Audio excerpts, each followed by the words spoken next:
کل حزب بما لدیہم فرحون، وہ اس پر فخر کرتا ہے، وہ اس پر فخر کرتا ہے کہ میں کل ہوں، بس میں حق پر ہوں، میں درست ہوں، باقی سارے غلط ہیں، لہذا اس پر وہ فخر انداز کے ساتھ کھڑا ہے اور اسی پر وہ قائم ہے۔ قرآن مجید فرقان حمید کی آیت مبارکہ سے مسلکی منافرت کو ختم، مسلک کے اندر اختلاف ہونا یہ الگ بات ہے، اختلاف ہوتے ہیں، اس کو علمی اختلاف کہا ہے۔ علمی اختلاف آقا علیہ الصلوۃ والسلام نے فرمایا یہ میری امت کے اندر باعث رحمت ہے، باعث رحمت ہے، مگر ہم نے اس کو بطور عذاب اور زحمت بنایا۔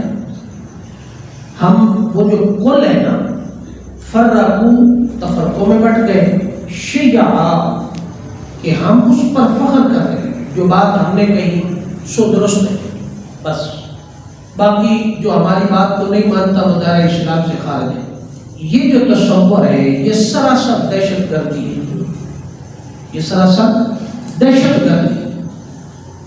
کسی دوسرے کی بات کو نہ ماننا اور اس پر اپنا اختلاف ظاہر کر کے اس پر ڈٹ جانا کہ مسلکی مذہبی دہشت گردی ہے اور منافرت ہے، لوگوں کو حصوں میں بانٹ دیا جائے۔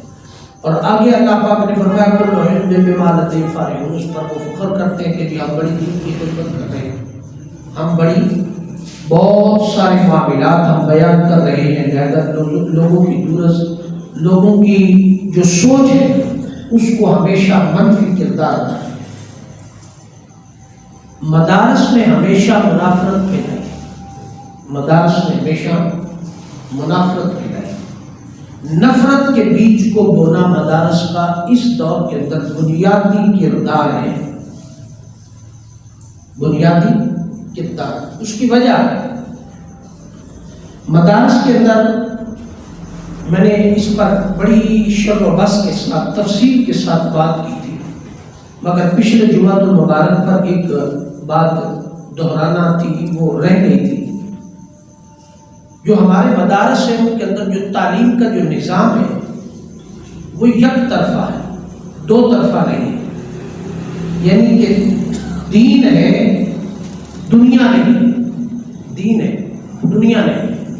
جو طالب علم جاتا ہے اس کو دارا یدربو کی گردان تو ملتی ہے، قرآن کا علم تو ملتا ہے، بقیہ علم سے وہ فارغ ہے، شعور کوئی نہیں، روزی روٹی کمانے کا نظام کوئی نہیں، بزنس کرنے کی ترغیب کوئی نہیں، دنیا کے اندر نظام زندگی کو کیسے چلانا ہے اس کی کوئی ترغیب نہیں ہے، اس کی کوئی ترغیب نہیں۔ اس کی سوچ کیا ہے؟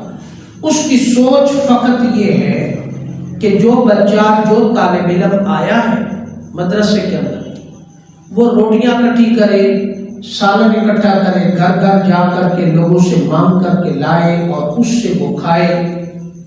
جب وہ بڑا ہو جائے گا 6 سال 7 سال 8 سال 10 سال لگانے کے بعد جب وہ بڑا ہو جائے گا اس کی سوچ بھی منگتوں کی طرح محدود ہو کر رہ جائے گی، کچھ کرنے کا جذبہ اس کے اندر سے ذبح کر دیا جاتا ہے، ختم کر دیا جاتا ہے، نکال دیا جاتا ہے۔ وہ بڑا ہو کر کیا کرتا ہے؟ مسجد تلاش کرتا ہے، وہ بڑا ہو کر مسجد تلاش کرتا ہے۔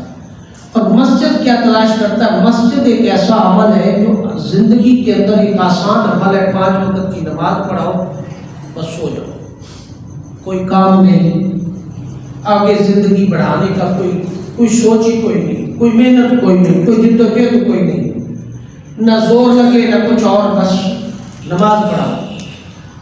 بنیادی مسئلہ کی نفرت اسے مدرسے سے مل چکی ہوتی ہے، سوچ اس کی کوئی نہیں ہوتی، لہذا وہ ایک دوسرے کی جڑیں کاٹتا۔ اس پر ایک کسی دانشور نے ایک سٹوری لکھی تھی بڑی کمال کی، جو میں آپ کے سامنے شیئر کرتا ہوں۔ وہ سٹوری کیا ہے؟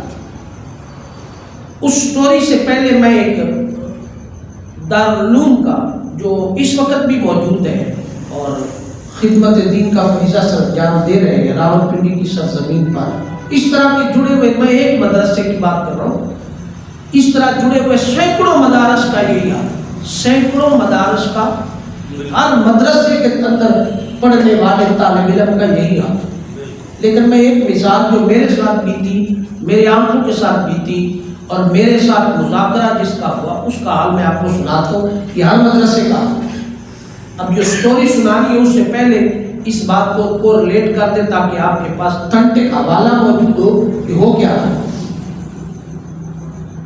ایک دفعہ محتمم صاحب، پنڈی کا بہت بڑا مدرسہ ہے، بڑے طالب علم وہاں پڑھتے ہیں، بڑا نام ہے اس کا باہر کی دنیا میں بھی، اور خاص کر ساؤتھ افریقہ اور ان ممالک کے اندر ان کا بڑا نام ہے، اور وہاں سے فنڈ وغیرہ بڑے آتے ہیں، اور پنڈی کی سرزمین پر ایک بہت بڑا نام ہے۔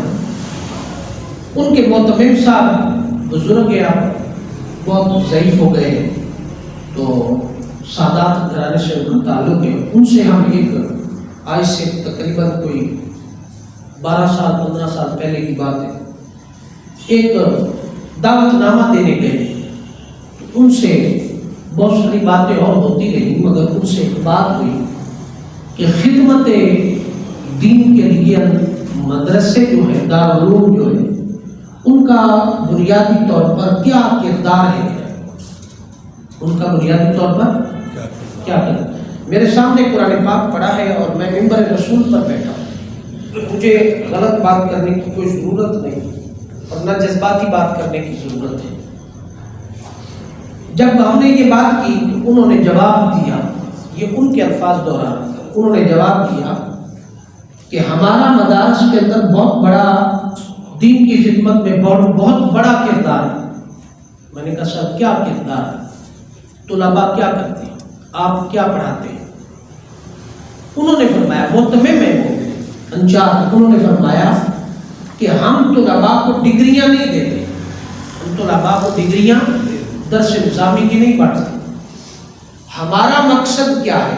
ہمارا مقصد، یہ من و عن ان کے الفاظ ہیں، ہمارا مقصد یہ ہے کہ ہمارے پاس جو طالب علم آتا ہے اس کو جب 2 چیزیں آنے لگ جائیں، 3 چیزیں جب آنے لگ جائیں تو ہم اس کو ڈگری دیے بغیر آگے فارورڈ کر دیتے ہیں۔